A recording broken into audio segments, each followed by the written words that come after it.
안녕하십니까. 한자어를 나누고 또 쪼개서 공부하는 분석 한자어.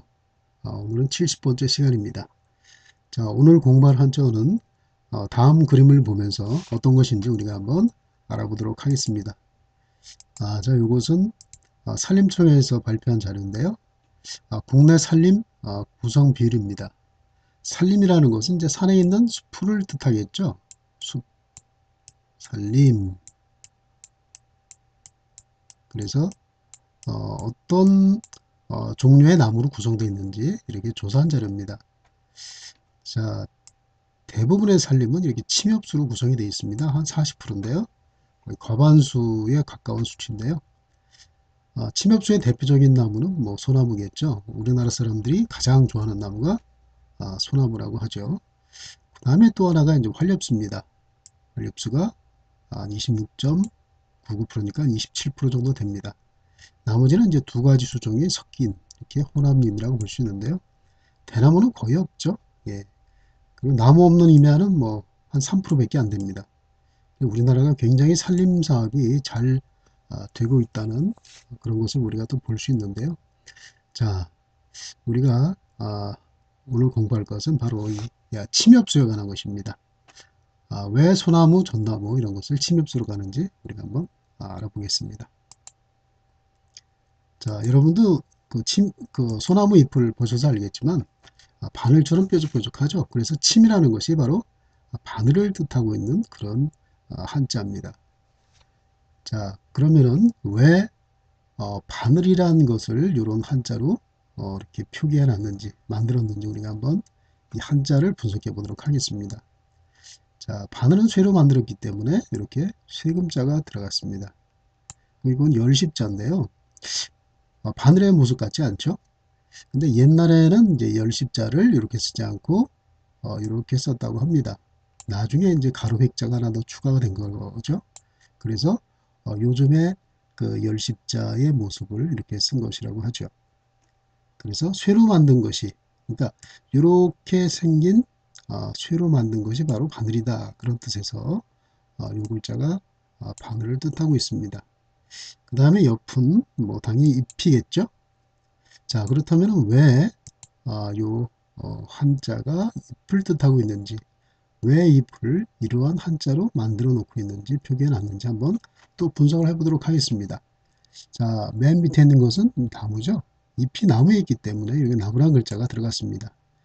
그리고 요 인간 세자라고 쓰인 글자가 보이는데요. 이거는 이제 인간 세자라고 쓰는 게 인간 세자가 아니고 나뭇잎을 번떠서 인간 세자 모양을 쓴 것이라고 합니다.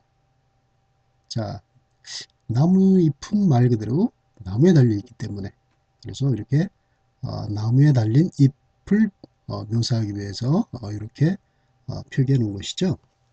그리고 풀초가 들어간 이유는 풀에도 잎이 있기 때문에 이렇게 풀초자가 나중에 추가가 됐다고 합니다. 그래서 이것은 나무나 또는 풀에 달린 잎을 이렇게 표현하는 그러한 모습이죠. 그래서 이것은 잎이란 뜻을 가지고 있고 발음은 이제 옆이 되는 것이죠. 침엽. 그럼 어떻습니까? 잎이 바늘 모양으로 된 것이 바로 침엽 이겠죠. 수는 바로 어떤 걸까요? 나무라는 뜻을 가지고 있는데요. 자, 당연히 나무니까 나무목이 들어갔겠죠. 자, 이렇게 나무목이 들어가 있습니다. 요거는 세울주라는 글자인데요. 자, 이것이 왜 세울주자가 됐을까요? 이것도 한번 알아보도록 하겠습니다. 이것은 이제 흑토자가 아니고 이것은 그 북의 하나의 그 머리 부분, 하나의 장식 부분을 이렇게 묘사하고 있는 것이라고 합니다. 그리고 이것은 이제 입구자인데요. 이것은 바로 이게 이제 북의 모습입니다. 이것은 요자로 되어 있죠. 요 우리 한글에 요자로 되어 있는데요. 요것은 이제 북의 받침대라고 합니다. 그래서 우리가 종합해서 이걸 따져보면은 받침대에 이렇게 북을 올려놓고 요거는 이제 북의 하나의 장식이라고 볼 수 있죠. 그래서 손으로 여기 이제 손입니다. 마리촌이라고 하는 이건 이제 손을 뜻하고 있습니다. 손으로 북을 내부가 북이죠. 북을 요 받침대에 올려놓고 이렇게 똑바로 세우다 이런 뜻을 가지고 있는 그런 글자인데요. 그래서 그런 의미에서 우리가 세우다 이런 뜻을 가지고 있습니다. 그래서 이것은 이제 나무 목자가 들어간 것은 바로 나무를 세우다 그런 뜻에서 나무를 세운다는 것은 즉 나무를 심는다는 의미겠죠.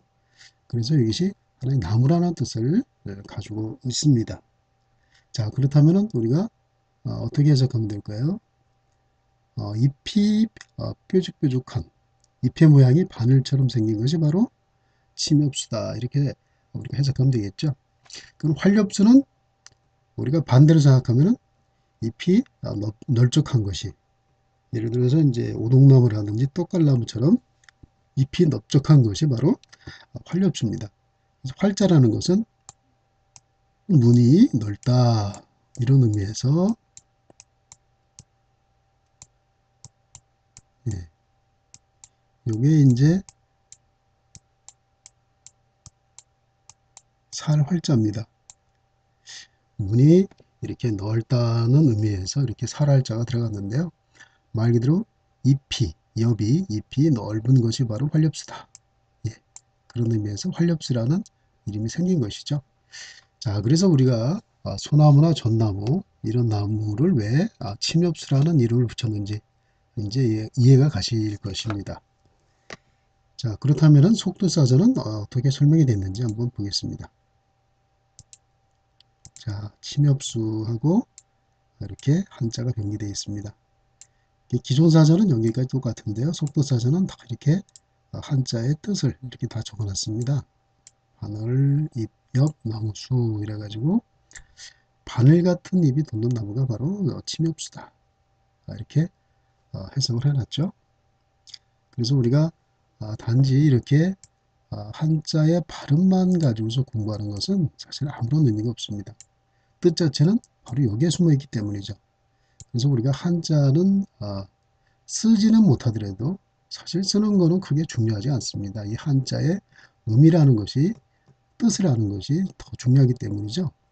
그래서 우리가 쓰지는 못해도 눈으로 한자를 익히면서 바늘, 침, 잎, 엽, 나무, 수 이렇게 해서 한자의 훈을 우리가 정확히 이해하고 그것을 바탕으로 해서 우리가 단어의 뜻을 정확히 이해하는 것이 중요하겠죠.